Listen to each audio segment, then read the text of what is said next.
Hey, good morning my dear friends and students. I am Sadhna and all of you enjoying mathematics and science with me. नेहमीप्रमाणे enjoy करता maths आणि science. 10th स्टँडर्डचं तुमचं सायन्सचा नवीन fresh chapter तुमच्यासाठी घेऊन आले आहे की ज्या चॅप्टरचं नाव आहे इंट्रोडक्शन ऑफ मायक्रोबायोलॉजी.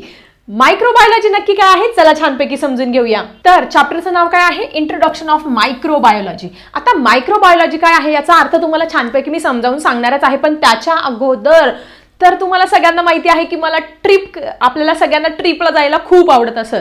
तर अशा पद्धतीने आपण ट्रिपला गेल्यानंतर आपण खूप साऱ्या गोष्टी बघितल्या. आता हे बघत असताना मला ट्रिपला जायला तुम्हाला सगळ्यांना आवडतं. मोठे मोठे पहाड बघितले, त्याच्यावरती उंच उंच झाडं बघितले, खूप छान छान. त्याच्यानंतर एवढंच बघितलं का नाही, खूप सारे प्लांट्स फ्रूट्स देणारे सगळं हे पण बघितलं. त्याच्यानंतर एवढंच बघितलं का नाही, खूप सारे ॲनिमल्स पण बघितले. टायगर बघितलं, लायन बघितलं, हे सुद्धा बघितलं, हॉर्सेस बघितले. हे सगळं जेव्हा आपण सैर करतो, आपला हा जो वंशज आहे हा वंशज सुद्धा मी जगाची सैर करत असताना मी बघितला आणि तुम्ही पण बघितला. हा पण आपला अँसेस्टरच आहे. हे सुद्धा रेप्टाईल सुद्धा बघायला मिळाली ज्यावेळेस आपण जगात वेगवेगळ्या गोष्टी बघत असतो. ह्या जगामध्ये जगातले सगळ्यात उंच वृक्ष आहे, छोटे छोटे वृक्ष आहे, मोठे मोठे जॉईंट सिक्वेअर ट्री आहे. त्याच्यानंतर काही ॲम्फिबियन आहे. ॲम्फिबियन म्हणजे जे पाण्यातही राहू शकतात आणि जे जमिनीवर पण राहू शकतात. त्याच्यानंतर मग हे सगळं बघितल्यानंतर हे सगळं बघितलं, पण हे सगळे ॲनिमल जे आहे ते मला डोळ्यांनी बघायला मिळाले. पण ज्यावेळेस कोरोना व्हायरस आला आणि सगळ्या जगाने त्याचा परिणाम बघितला, तर त्यावेळेस आपल्या लक्षात आलं की असे पण काही सूक्ष्मजीव आहे की जे आपण डोळ्याने बघू शकत नाही, उघड्या डोळ्याने बघू शकत. मग काय गरज असते आपल्याला, ते बघण्यासाठी लागतो आपल्याला मायक्रोस्कोप. मायक्रोस्कोप शिवाय आपण हे व्हायरसेस, बॅक्टेरिया, फंगी बघू शकत नाही. आणि याचाच अभ्यास करायचा आहे आपल्याला ह्या आपल्या इंटरेस्टिंग चॅप्टरमध्ये, की ज्या चॅप्टरचं नाव आहे काय आहे मायक्रोबायोलॉजी. Introduction of microbiology. आता हे इंट्रोडक्शन छानसं तुम्हाला का करून दिलं की आपण सगळं बघतो ह्या सगळ्या, पण जगामध्ये असे काही बॅक्टेरिया आहे, फंगाय आहे, व्हायरसेस आहे, प्रोटोझोआ आहे की जे आपण आपल्या नेकेड आईजने बघू शकत नाही. ते बघण्यासाठी काय लागत असतं, आपल्याला गरज असते कशाची, मायक्रोस्कोपची. आणि हेच शिकायचं आहे आपल्याला इंट्रोडक्शन ऑफ मायक्रोबायोलॉजी ह्या चॅप्टरमध्ये. 3च गोष्टी आहे, अप्लाइड मायक्रोबायोलॉजी, इंडस्ट्रियल मायक्रोबायोलॉजी आणि प्रोडक्ट्स. या सगळ्यांचा अभ्यास करायचा आहे आपल्याला ह्या लेसनमध्ये. तर सगळ्यात पहिले आपण छानपैकी हे टॉपिक पण क्लिअर करणार आहेत मी तुमचे छान इंटरेस्टिंग, आणि त्याच्यावरती तुम्हाला परीक्षेला प्रश्न कुठले विचारले जातील हे पण सांगणार आहे. तर सगळ्यात पहिला आहे तुम्हाला दिलेला आहे अप्लाइड मायक्रोबायोलॉजी. सो सगळ्यात पहिले आपल्या चॅप्टरचंच नाव काय आहे, इंट्रोडक्शन ऑफ मायक्रोबायोलॉजी. मग बायोलॉजी म्हणजे ही जी ब्रांच आहे ती कशाची आहे, related to biology means or microorganism, the branch of biology which deals with the study and which deals with the study of microorganism. मायक्रोऑर्गॅनिझमचा अभ्यास करणारी बायोलॉजीची एक शाखा म्हणजेच काय आहे तुमची मायक्रोबायोलॉजी, अप्लाइड मायक्रोबायोलॉजी. आता आपल्याला अप्लाइड मायक्रोबायोलॉजी काय आहे ते छानपैकी इथे समजून घेणार आहोत. Okay, branch of biology in which study of the enzymes related to some prokaryotes आणि यूकॅरियोट मायक्रोब्स. प्रोकॅरियोट्स सगळ्यांना माहिती आहे, यूकॅरियोट्स माहिती आहे की ज्यांच्यामध्ये वेल डिफाईन न्यूक्लियस असतं आणि ज्यांच्यामध्ये वेल डिफाईन न्यूक्लियस नसतं. मग आपण कोण आहोत, प्रोकॅरियोट्स आहोत का यूकॅरियोट्स आहोत, जरा लिहा कमेंट सेक्शनमध्ये. 7वी 8वी पासून शिकत आलेलो आहोत. मग बघा, branch of biology in which study of enzymes related to some prokaryotes आणि यूकॅरियोटिक मायक्रोबचा आपण अभ्यास करत असतो. त्यांच्यामधले जे प्रोटीन्स आहे, applied genetics, molecular biology, it is perform and it is called as applied micro. ह्या सगळ्या गोष्टींचा आपण जिथे अभ्यास करतो, प्रोकॅरियोटिक, यूकॅरियोटिक ज्या सेल्स आहेत त्याच्यामधले प्रोटीन्स, त्याच्यामधले जीन्स, मॉलिक्युलर बायोलॉजी, या सगळ्या गोष्टींचा जिथे आपण त्यांचं परफॉर्म कसं होत असतं याचा अभ्यास आपण कुठे करत असतो, अप्लाइड मायक्रोबायोलॉजीमध्ये. Okay, this study is use for society and various product like the food and medicines. आता याचा उपयोग कुठे? आता तुम्ही म्हणाल की टीचर हे चॅप्टर आम्हाला काय दिलेलं आहे?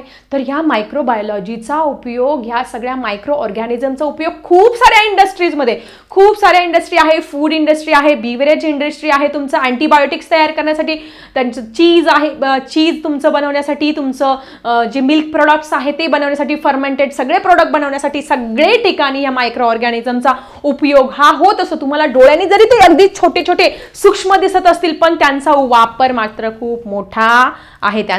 त्यांचा huge, it is huge abundant quality in different type of industry. Okay, so या अप्लाइड मायक्रोबायोलॉजी आपण इथे यूज करणार आहोत. इथे कुठे कुठे वापरणार? It is use food industry, medicine industry are produce on large scale with the help of microorganism. Food इंडस्ट्रीमध्ये फर्मेंटेशन प्रोसेससाठी आपण जे केक खातो, आपण जे पेस्ट्रीज खात असतो, आपण जे चीज, पनीर, बटर, घी काय काय खात असतो, सगळीकडे मायक्रो ऑर्गॅनिझम. मेडिसिन्स, आपण जे अँटीबायोटिक्स, ताप थंडी याला अँटीबायोटिक वापरतात ना, त्या फर्मेंटेशन प्रोसेसने करत असतात. मेडिसिनमध्ये सुद्धा या मायक्रो ऑर्गॅनिझमचा उपयोग हा होत असतो. सो अशा पद्धतीने ह्या अप्लाइड मायक्रो बायोलॉजीमध्ये आपण त्याचा उपयोग हा बघणार आहोत. त्यानंतर कुठे उपयोग होतो? त्यानंतर त्याचा उपयोग आहे industries, industrial microbiology. Okay, this science is related to commercial use of microbe in which इंडस्ट्रीजमध्ये. कशासाठी? प्रॉफिट कमवण्यासाठी, पैसे कमवण्यासाठी इंडस्ट्रीजमध्ये मोठ्या प्रमाणामध्ये ह्या मायक्रो ऑर्गॅनिझमचा उपयोग होतो. कुठे बघा? It is use related, commercial use म्हणजे काय? कॉमर्शियल म्हणजे आर्थिक दृष्ट्या. Okay, microbe in which various economical, social and environmental related process and products are included. Various microbial process are useful for this purpose and carried out. म्हणजे इंडस्ट्रीजमध्ये वेगवेगळ्या गोष्टींसाठी या micro ऑर्गॅनिझमचा उपयोग होतो. त्याला इंडस्ट्रियल मायक्रोबायोलॉजी, अप्लाइड मायक्रोबायोलॉजी आणि industrial microbiology. Industrial मायक्रोबायोलॉजीचे main features इथे दिलेले आहे. इंडस्ट्रीजमध्ये कुठे कुठे पैसा मिळवण्यासाठी, नफा मिळवण्यासाठी या छोट्या सूक्ष्म जीवांचा उपयोग करतात इंडस्ट्रीजमध्ये. कुठे कुठे माहिती तुम्हाला? Various product with the help of fermentation. Fermentation process माहिती आहे तुम्हाला? किण्वन प्रक्रिया. तुमची जी अल्कोहोल्स असतात, तुमचे जे कोल्ड्रिंक्स आपण जे बिहेवियरेज पित असतो, ते फर्मेंटेशन प्रोसेस, किंवा जी वाईन बनत असते द्राक्षांपासून किंवा वेगवेगळ्या धान्यांपासून, हे सगळं फर्मेंटेशन आंबून, किंवा साधी गोष्ट इडली डोसा खातात ना तुम्ही, आंबवते ना तुमची मम्मी, काय करत असते? ते इडलीचं डोशाचं पीठ आंबवून त्याच्यापासून ते बनवत असते. याला म्हणतात फर्मेंटेशन प्रोसेस. त्याच्यामध्ये इस्ट हे बॅक्टेरिया काम करत असतं, फर्मेंटेशन. मग आता हे कुठे कुठे वापरतात? कुठल्या कुठल्या? सगळ्यात महत्त्वाचं ब्रेड. आपल्याकडे तरी पोळी खातात, पण फॉरेन कंट्रीजमध्ये जिकडे ब्रेडवर सगळं ब्रेड बटर चालत असतं. ह्या ब्रेड बनवण्यासाठी, त्यानंतर चीज, सगळ्यांना माहिती आहे चीज, ते वाला चीज नाही का, हे आपण जे खाण्यात मस्त किसून टाकतो ते चीज, ते ब्रेड बनवण्यासाठी, चीज बनवण्यासाठी, त्यानंतर जी वाईन आहे ती बनवण्यासाठी, raw material for chemicals, enzymes, nutrients, medicines, हे सगळं बनवण्यासाठी इंडस्ट्रियल मायक्रोबायोलॉजीमध्ये ह्या मायक्रो ऑर्गॅनिझमचा उपयोग होत असतो. जर तुम्हाला विचारलं तर सांगता आलं पाहिजे फटाफट. कुठे कुठे वापरतात? Bread, cheese, wine, raw material for केमिकल्ससाठी रॉ मटेरियल म्हणून, enzymes, nutrients, medicines. Use of microbes for garbage management and pollution control. Oh my god, तुमचा जो कचरा आहे, कचरा व्यवस्थापन. कचऱ्यामध्ये तुम्हाला माहिती ना गांडूळ खत, त्या कचऱ्यामध्ये गांडूळ खत, ते खतामध्ये रूपांतर, ते गांडूळ सोडून देतात त्या कचऱ्यामध्ये, ते काय करतं? खातं, आणि ते सगळं वेस्ट प्रोडक्ट त्याचं बाहेर टाकत असतं, आणि त्याच्यापासून एक्सलंट क्वालिटी मॅन्युअर हे तयार होत असतं. मग गार्बेज मॅनेजमेंटमध्ये सुद्धा हे मायक्रो ऑर्गॅनिझम सोडतात. पोल्युशन कंट्रोलमध्ये सुद्धा हे मायक्रो ऑर्गॅनिझम काम करत असतात. म्हणजे इंडस्ट्रीजमध्ये कुठे वापरतात? हे सगळे फर्मेंटेशन जे प्रोसेस आहे तिकडे वापरतात, आणि सगळ्यात महत्त्वाचं गार्बेज मॅनेजमेंट आणि पोल्युशन कंट्रोलमध्ये. हे 2 पॉईंट तुम्ही सगळ्यांनी लक्षात ठेवायचे आहे एक्झाम पॉईंट ऑफ व्ह्यूने. ओके, सो छान आपल्याला बघायचं आहे डेअरी प्रोडक्ट्स. रोज आपण खात असतो काय? रोज हम क्या पीते हैं? हम रोज पीते हैं दूध. दूध पितो ना आपण. दूध काय आहे? दूध हे आपलं डेअरी प्रोडक्ट्स आहे. This is nothing but a dairy products. Dairy माहिती सगळ्यांना, दुधाची डेअरी, की जिथे आपण दूध घ्यायला जात असतो. मग ते दूध कशाचं असतं? गाईचं असतं, म्हशीचं असतं, कधी कधी शेळीचं दूध पण पितात, माहिती तुम्हाला? Okay. Since ancient day, milk is converted into various products for its preservation purposes. Cheese, butter, cream. तुम्हाला माहिती जे दूध आहे ना, ते दूध एकच दिवस टिकतं. तुम्ही बाहेर ठेवा, फ्रीजमध्ये ठेवल्यानंतर जास्त दिवस टिकतं बरं का. ते तुम्ही बाहेर ठेवलं लगेच काय होणार? त्याच्यामध्ये मायक्रो ऑर्गॅनिझम तयार होत असतात, आणि त्याच्यामुळे ते दूध फाटत असतं, खराब होत असतं. ठीक आहे. मग हे जे दूध आहे, हे जर आपण पाश्चरायझेशन केलं, पाश्चरायझेशन करायचं म्हणजे काय? To heat the milk up to 80 degree Celsius and quickly cool it for 15 to 20 minutes. It is called as a pasteurization. 7th स्टँडर्डला शिकलेत ना तुम्ही. पाश्चरायझेशन केलं तर ते दूध आपण टिकून ठेवू शकतो लिक्विड फॉर्ममध्ये, पण हे दूध आपण खूप काळासाठी टिकून ठेवू शकतो. कशा पद्धतीने? जर आपण या दुधापासून वेगवेगळ्या प्रकारचे मिल्क प्रोडक्ट्स तयार केले. मग मिल्क प्रोडक्ट काय करणार आहोत? सगळ्यात महत्त्वाचं तुमचं योगार्ट. आपण मराठीमध्ये काय म्हणतो रे? दही. काय म्हणत असतो? दही. तुमच्या मम्मीला माहिती आहे, तुम्हाला सगळ्यांना माहिती आहे, दही लावत असते ना. आणि यालाच फॉरेन कंट्रीजमध्ये काय म्हणतात? योगार्ट. याला काय म्हणतात? योगार्ट. मग आता हे दही कसं तयार करतात माहिती तुम्हाला? हे दही तयार करतात, एक छान प्रोसिजर आहे. तुमच्या मम्मीला तुम्ही नक्की विचारा आणि मला नक्की कमेंट सेक्शनमध्ये लिहा की तुमची मम्मी पण अशाच पद्धतीने दही बनवते का. तर काय करत असते तुमची मम्मी? विरजण ठेवत असते आणि साय एका डब्यामध्ये टाकत असते आणि ते विरजण काय करते? मग ते साईच्या डब्यामध्ये टाकते आणि दुसऱ्या दिवशी 1-2 दिवसांनी त्याचं मस्त दही बनतं. पण ॲक्च्युअल काय होतं माहिती आहे तुम्हाला त्या प्रोसेसमध्ये? त्या प्रोसेसमध्ये होत असतं, ती जी मम्मी तुमची छोटंसं जे विरजण टाकत असते ना, ती असते लॅक्टोबॅसिलाई फॅमिली. पूर्ण त्यांची लॅक्टोबॅसिलाई नावाच्या ज्या बॅक्टेरियाज असतात त्यांची ती फॅमिली असते. मम्मी थोडंसं ते विरजण टाकते, एवढं सारं नाही टाकत, थोडंसं टाकत असते. ती फॅमिली त्यांच्यामध्ये टाकली, त्या डब्यामध्ये टाकल्यानंतर बापरे, त्या इतके फटाफट ग्रो होतात ना, म्हणजे त्यांची फॅमिली डायरेक्ट अशी वाढायला सुरुवात होते. लॅक्टोबॅसिलाईची फॅमिली पहिले त्यांची 10 कुटुंब असेल, लगेच 20, लगेच 50, 100, 1000, 2000, 5000 असे कुटुंब त्या तुमच्या मम्मीने टाकलेल्या साईच्या डब्यामध्ये तयार होत असतात आणि त्या दुधाचं दह्यामध्ये रूपांतर होत असतं. कशामुळे? Due to the lactobacilli bacteria. आणि अशाच पद्धतीने काय होत असतं? तुमचं दुधाचं दह्यामध्ये रूपांतर होत असतं. बरोबर आहे का? जरा लिहा नक्की कमेंट सेक्शनमध्ये, अशाच पद्धतीने तुमची मम्मी दुधापासून दही बनवते का? Yoghurt. Okay.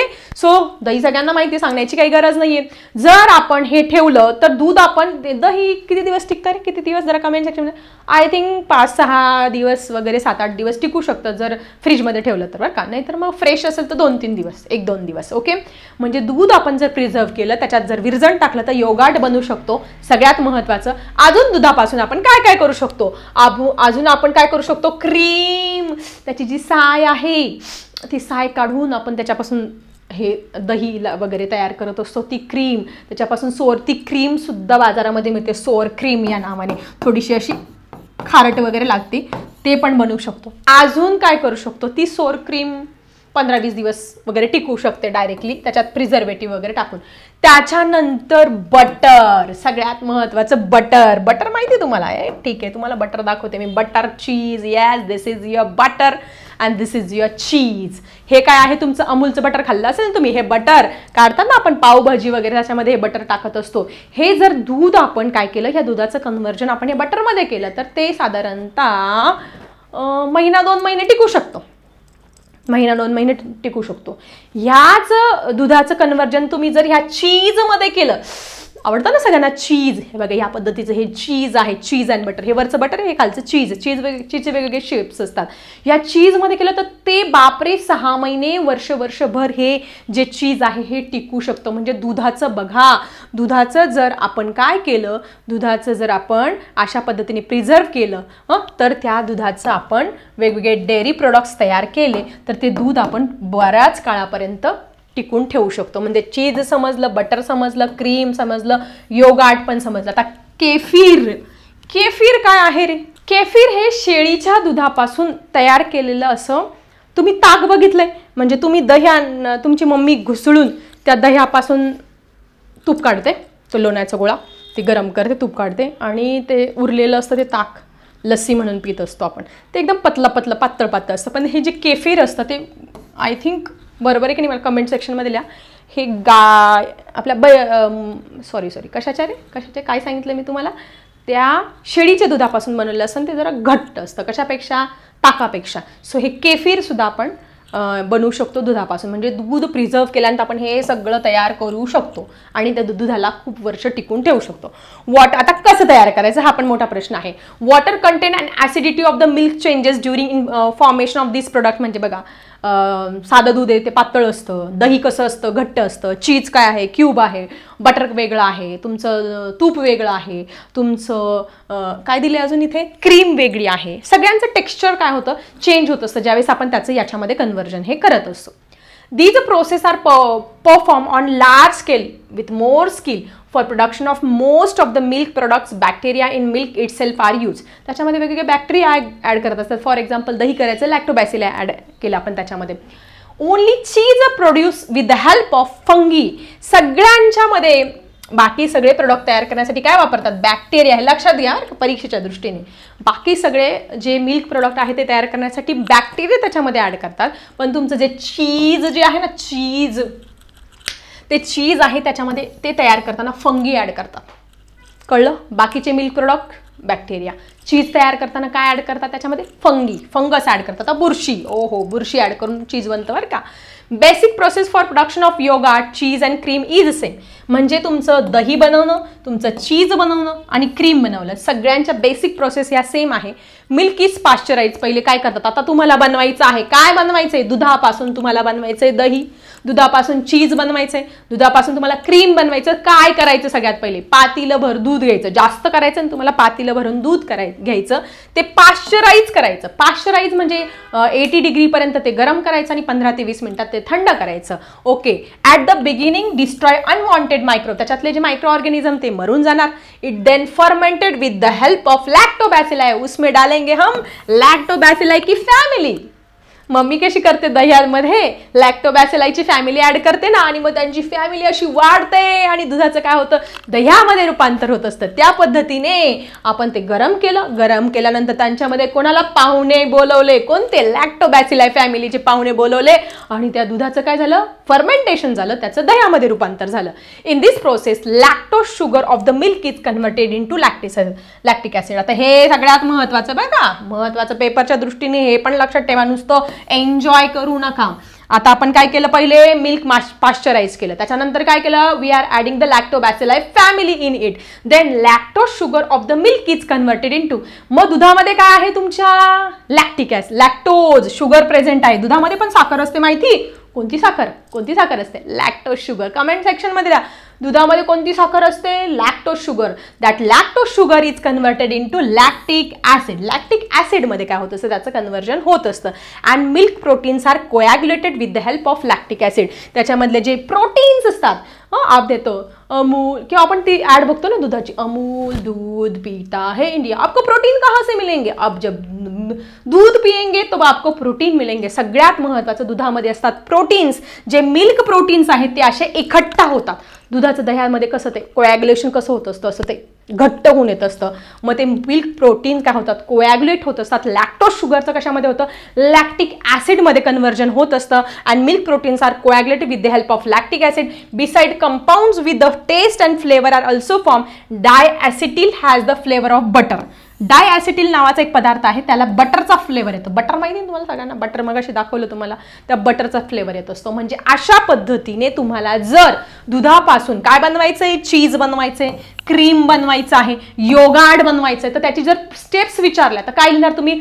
First we have to pasteurize a milk. It means to heat the milk up to 80 degree Celsius and quickly cool it for 15 to 20 minutes. That is called as pasteurization. Then that destroy the unwanted microorganism in that milk. Then fermented lactobacilli bacteria is added in it. Then in this process lactose sugar is converted into lactic acid and milk proteins are coagulated with the help of lactic acid and different flavor जे पाहिजे तुम्हाला ते add करू शकतात आणि अशा पद्धतीने तुमचं योगर्ट चीज क्रीम हे मिळणार आहे. स्टेप समझल्या, प्रोसेस लक्षात आली सगळ्यांच्या. Okay, let's move to the next point. तो बच्चे लोग आज हम बनाने जा रहे क्या योगर्ट प्रोडक्ट्स. दह्यापासून बनणारे पदार्थ बघणार आहोत. कसे बनवायचे चला समजून घेऊया फटाफट. समजते सगळ्यांना. ठीक आहे. योगर्ट, आता yogurt is a milk product produce with the help of lactobacilli. हा आम्हाला माहिती होतं, पुस्तकात स्पष्ट दिलं आहे. दही कशापासून बनतं, दुधापासून बनतं. आम्हाला माहितीच नव्हतं, पण तुम्हाला सगळ्या ओव्हरऑल सगळ्यांना माहिती पाहिजे की दही हे वेगवेगळ्या गोष्टी, वेगळ्या प्रकारचं पण दही असू शकतो, पण शक्यतो दही हे दुधापासूनच बनतं हे आपल्याला इथे स्पष्ट मेन्शन दिले. आणि कोणता बॅक्टेरिया ॲड करतात लॅक्टोबॅसिली बॅक्टेरिया त्याच्यामध्ये ऍड करत असतात. For maintaining the protein content, condense milk powder is mix with the milk to be fermented for industrial production of yogurt. पण तुम्हाला इंडस्ट्रीजमध्ये तुम्हाला मोठा बिझनेस करायचा आहे. कशाचा? दह्याचा बिझनेस करायचा आहे. तुम्हाला दह्याचा बिझनेस करायचा आहे तर मग तुम्हाला मोठं जास्त दूध लागणार आहे, कितीतरी हजारो लिटर दूध लागणार आहे. मग तुम्हाला जास्त दह्याचं डायरेक्ट तुम्हाला प्रोडक्शन करायचं आहे, तुम्हाला डायरेक्ट मार्केटिंग करायचं आहे, दह्याचं तुम्हाला सेल करायचं आहे, प्रॉफिट कमवायचं आहे. मग अशा वेळेस तुम्ही मोठ्या हाय अमाऊंटमध्ये दही कसं तयार करणार? मग त्या ठिकाणी दूध अवेलेबल नसेल तर काय वापरतात? It is use which milk powder, condense milk powder. Condense milk powder खाऊन बघा, इतकी सुंदर लागते. लहानपणी आम्ही खाल्लेली आहे. जे दूध नसायचं ना, दूध जर नसेल ना एखाद्याच्या घरी तर ती मिल्क पावडर विकत मिळायची, ती पाण्यामध्ये ॲड करायची, दूध तयार, दुधासारखं व्हाईट सबस्टन्स तयार व्हायचं, दुधासारखं टेस्ट लागायची आणि कोरडी खाऊन बघा इतकी भारी लागते. ही कंडेन्स मिल्क पावडर वापरतात कशासाठी? High scale yogurt production for the industrial purpose. तुम्हाला जर तयार करायचं असेल तर काय वापरणार तुम्ही? कंडेन्स मिल्क पावडर इथे यूज करणार आहात. ठीक आहे, काय वापरणार? Condense milk powder. It is mix with the milk to be fermented for industrial production of yogurt. Industrial प्रोडक्शनसाठी काय दुधामध्ये मिल्क पावडर पण ॲड करणार, म्हणजे घट्टपणा येणार तुम्हाला. Milk is boil and once it cools to warm temperature bacterial strain of strep. Okay okay okay okay आता तुम्हाला मी कम्प्लिटली प्रोसेस समजावून सांगते. ओके, हे काय आहे तुमचं? याच्यात एवढं सारं काय आहे? दूध आहे. काय आहे? दूध आहे. या दुधामध्ये आपण काय ॲड केलं? आपण मिल्क, कंडेन्स मिल्क पावडर काय केली? आपल्याला इंडस्ट्रीसाठी मोठ्या प्रमाणात असो हजारो लिटर दही तयार करायचं आहे, हजारो किलो मिल्क पावडर ॲड केली. ठीक आहे, ते घट्ट झालं. त्याच्यानंतर आपण काय केलं? त्याला हीट दिली. काय केली आपण? त्याला हीट दिली, तापवलं.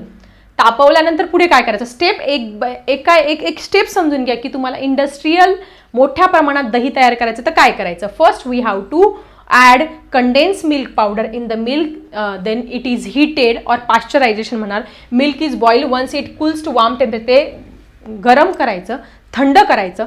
थंड केल्यानंतर 2 प्रकारच्या बॅक्टेरिया आपल्याला त्याच्यात टाकायचं आहे की ज्या परीक्षेला विचारलं जातं. त्यांचे नाव आलं एकदम अजब गजब नावं आहे, पण ते तुम्हाला लक्षात ठेवायचं आहे बाबांनो, काहीच आता त्याला पर्यायच नाही आहे. कोणत्या 2 बॅक्टेरिया याच्यामध्ये ॲड करणार आहे? Streptococcus thermophilus. ह्या बॅक्टेरियाची एक फॅमिली आहे की जी आपण बाउलमध्ये घेतलेली आहे, ती आपल्याला ॲड करायची आहे. काय नाव आहे? स्ट्रेप्टोकॉकस थर्मोफिलस नावाच्या बॅक्टेरिया. आणि दुसरी आहे लॅक्टोबॅसिलस, माहितीच आपल्याला दह्यामध्ये असतात. लॅक्टोबॅसिलस पण त्याचं नाव आहे डेलब्रुकी.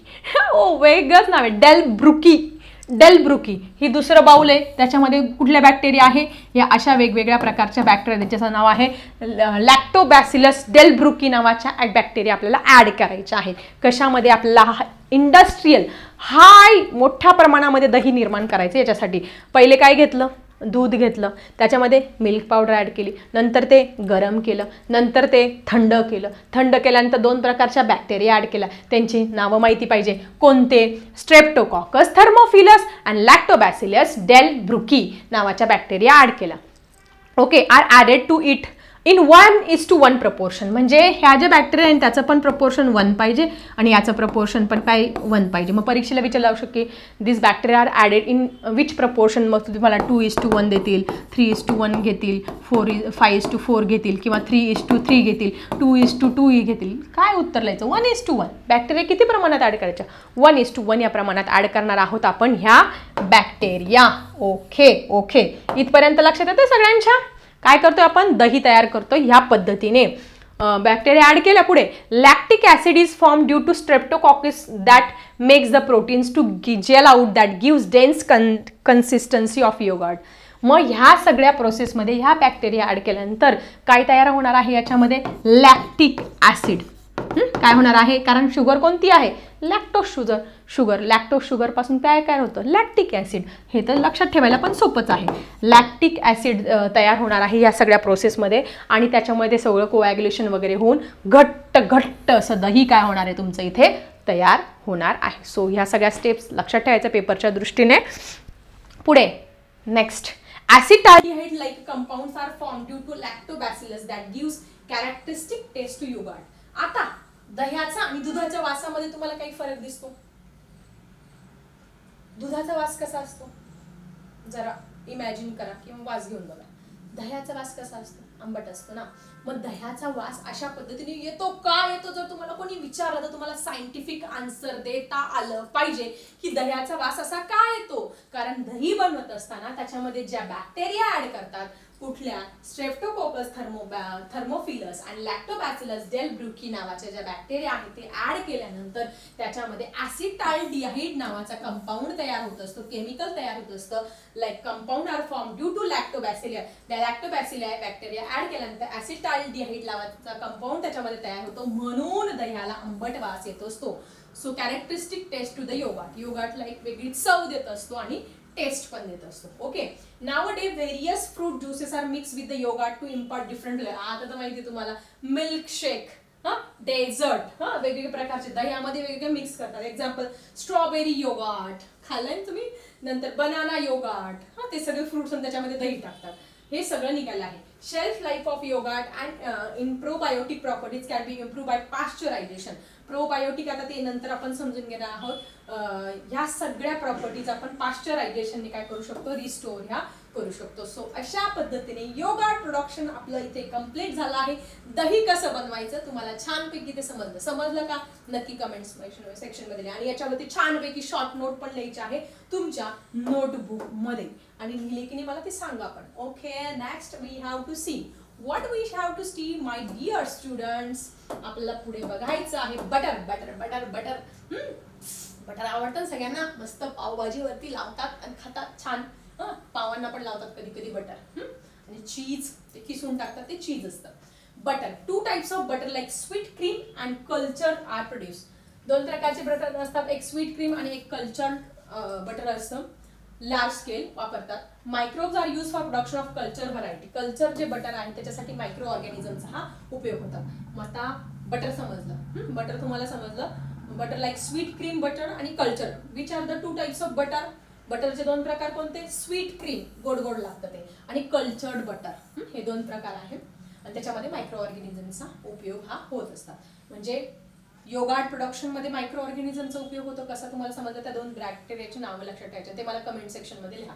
नंतर बटर प्रोडक्शन मध्ये बघता. त्यानंतर आपला चीज, से चीज, फोटो काढताना से चीज, हे चीज बघायचे. हे वेगवेगळे, हे वरचं बटर आहे, हे चीज वेगवेगळ्या प्रकारचे. हे बघितलं असेल तुम्ही, पिझ्झा बर्गर वगैरे किंवा चीज ग्रिल सँडविच खाल्लंय का? मस्त लागतं ते, खाल्लेलं मी. पण ते आपल्या शरीरासाठी एवढं हानिकारक असतं, कारण ते डायजेस्ट व्हायला, पचायला खूप जास्त वेळ लागत असतो.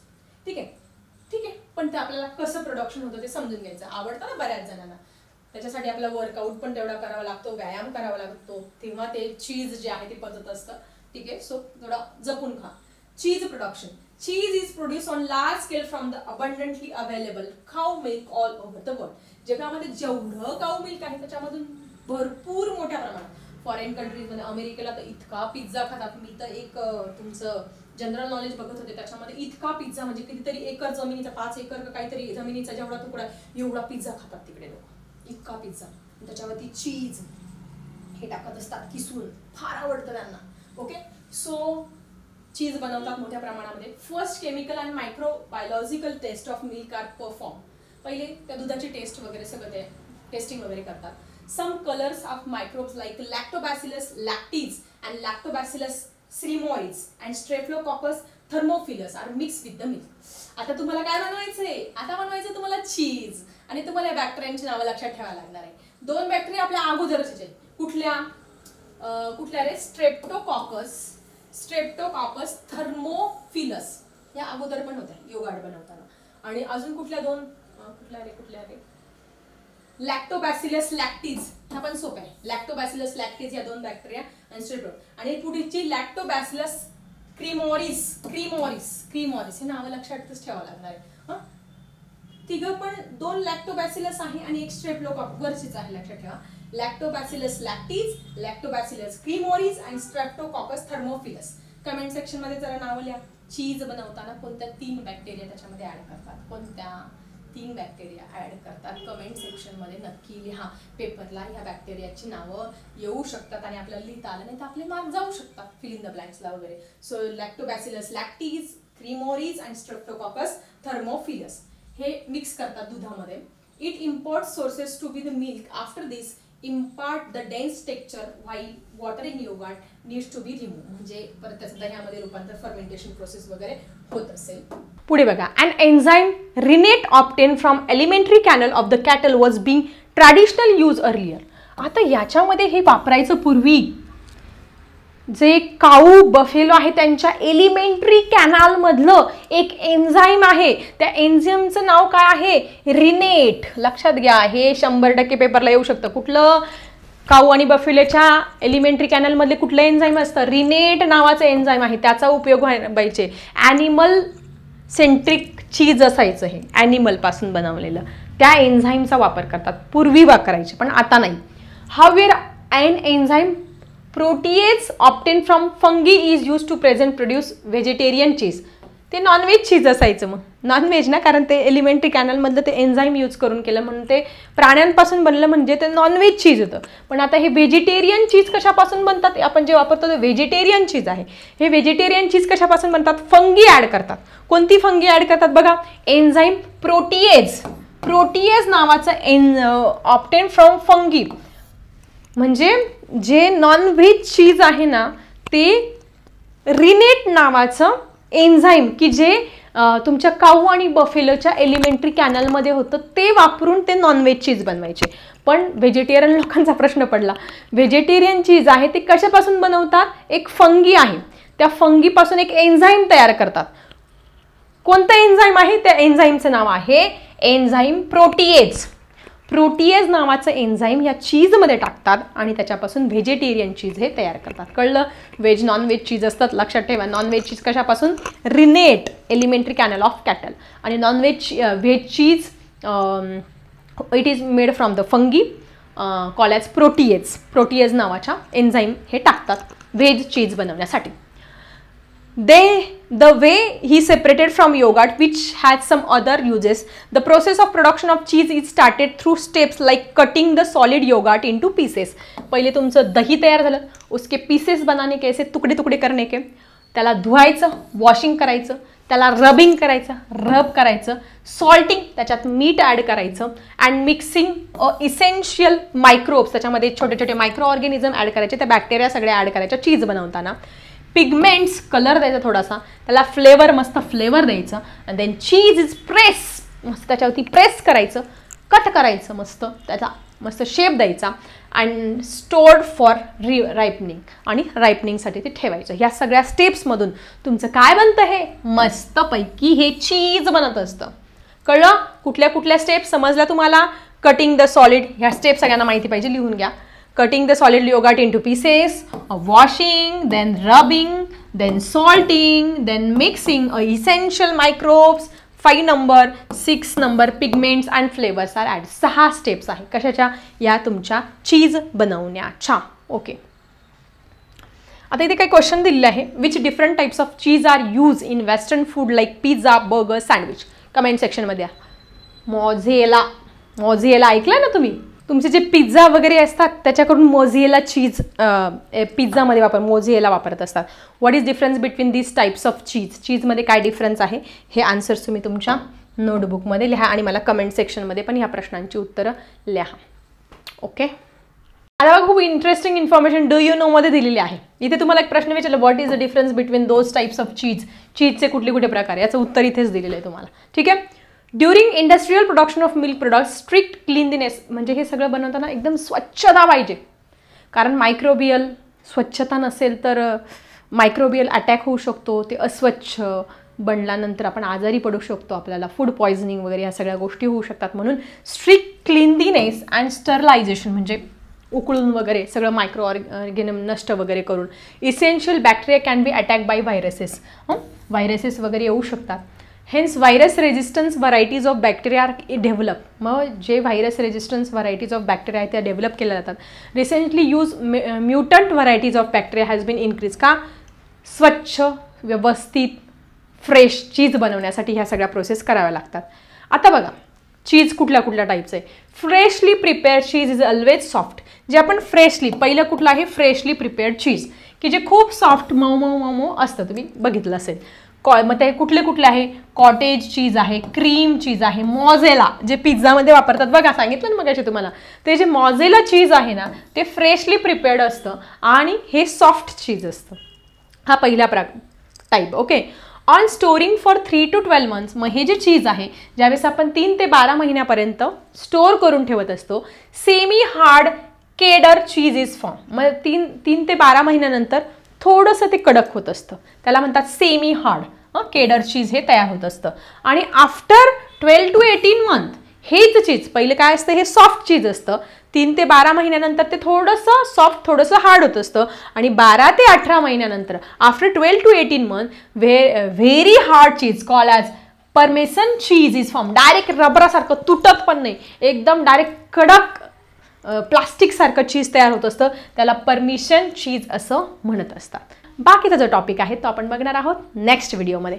कसा वाटला व्हिडिओ जरा नक्की कमेंट सेक्शनमध्ये लिहा आणि बघत राहा DS डिजिटल स्कूल. आणि सगळ्यात महत्त्वाचं, नवीन असेल तर नक्की सबस्क्राईब करा चॅनेलला आणि बेल आयकॉनही प्रेस करा, म्हणजे नवनवीन व्हिडिओ तुम्हाला रोजच्या रोज बघायला मिळतील. आता मी थांबते. Bye everyone.